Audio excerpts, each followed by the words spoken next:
1. 닮지 않은 부자. 제 진료실 앞에는 매주 기묘한 광경이 펼쳐집니다. 뼈만 남은 앙상한 체구에 날카로운 눈매를 가진 여든의 최노인, 그리고 그 옆엔 곰처럼 커다란 덩치에 어딘가 한없이 착하고 호인으로 보이는 40줄 아들 기철씨가 앉아 있습니다. 두 사람은 신체적으로나 기질적으로나 전혀 닮지 않았습니다. 예민하고 날카로워 보이는 최노인과 달리 기철씨는 말수가 적고 행동이 느릿하며 아무 적의가 없어 보입니다. 옷차림은 늘 흙먼지가 묻어있고 신발 뒤축은 구겨져 있죠.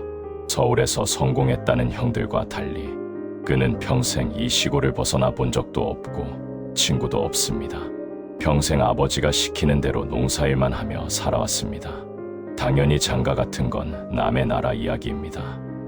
이 메아리 없는 타박, 너는 어째 서 있는 꼴도 그 모양이냐.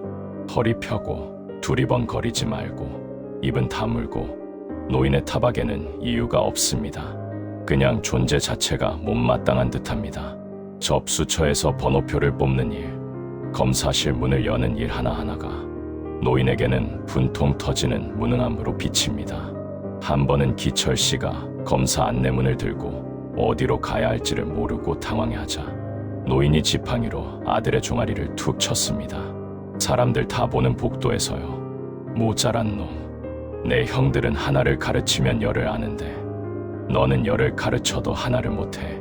기철씨는 그저 허허 웃습니다.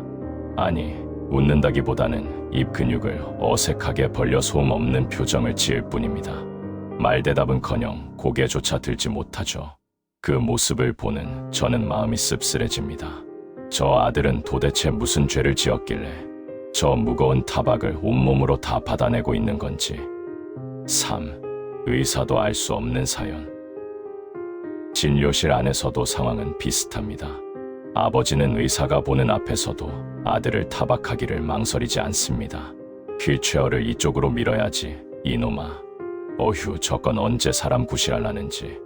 기철씨는 뒤에 서서 늘상 있는 일이라는 듯 싱글싱글하고 있습니다.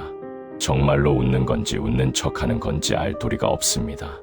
가끔 제가 그래도 아드님이 모시고 오니까 다행이죠 라고 말을 건네면 노인은 대답 대신 혀를 끌끌 차며 고개를 돌려버립니다. 솔직히 의사인 저도 궁금할 때가 있습니다. 왜 이토록 닮지 않았는지. 항상 아버지를 모시고 다니는 착한 아들을 왜 아버지는 그토록 증오에 가까운 눈빛으로 보는지. 혹시 우리가 모르는 남모를 출생의 비밀이라도 있는 건지, 아니면 일찍이 죽은 아내에 대한 원망이 아들에게 옮겨간 건지.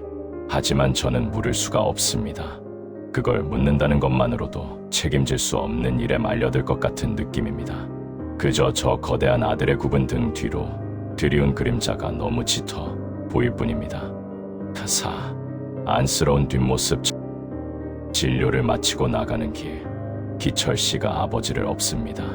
80kg은 좋게 넘어 보이는 거구의 아들이 40kg도 안 되는 아버지를 업는데 그 모습이 마치 거대한 바위가 작은 조약돌을 품고 있는 것 같습니다.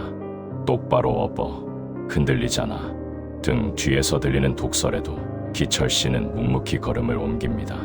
그는 아버지가 왜 화를 내는지 묻지 않습니다.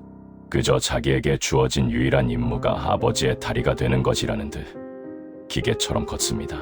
생활비는 서울 형들이 보내주는 것으로 충분하고 수입도 얼마 되지 않는 농사일을 거두는 일과 아버지의 수발을 드는 일은 막내인 기철씨가 합니다. 형들에겐 고마워하며 전화를 기다리는 아버지가 정작 자기 곁에서 까칠한 아버지의 수발을 드는 막내에겐 욕설만 퍼붓는 이 기묘한 불균형. 이것이 기철씨가 살아가는 세계의 법도인 모양입니다. 5. 에필로그. 그저 그런 인생. 우리는 흔히 이런 이야기에 감동적인 화해나 숨겨진 진심이 있기를 기대합니다. 하지만 현실은 그렇지 않을 때가 더 많습니다. 아버지는 죽을 때까지 아들을 못마땅해 할 것이고 아들은 이유 없어 보이는 욕을 먹으며 아버지를 업어 나를 것입니다. 사회적 성공도 화려한 보상도 없는 이 지루하고 고통스러운 수발의 반복. 저는 그저 멀어져가는 두 사람의 뒷모습을 보며 생각합니다. 어떤 효도는 사랑이 아니라 숙명으로 이루어지고 어떤 가족은 이해가 아니라 인내로 지탱된다는 것을요. 오늘도 정영회가 문을 나서는 저 거구의 아들이 계단 아래에서 또 한 번 욕설을 듣습니다. 그리고 그는 다시 한번 허허 웃습니다. 그 웃음이 참으로 서글픈 화요일 오후입니다. 세상에는 아름답게 포장되지 않는 삶도 있습니다. 하지만 그 투박하고 거친 삶 속에도 누군가의 인생은 묵묵히 흘러갑니다. 오늘 당신의 어깨 위에 놓인 무게는 어떤 의미인가요?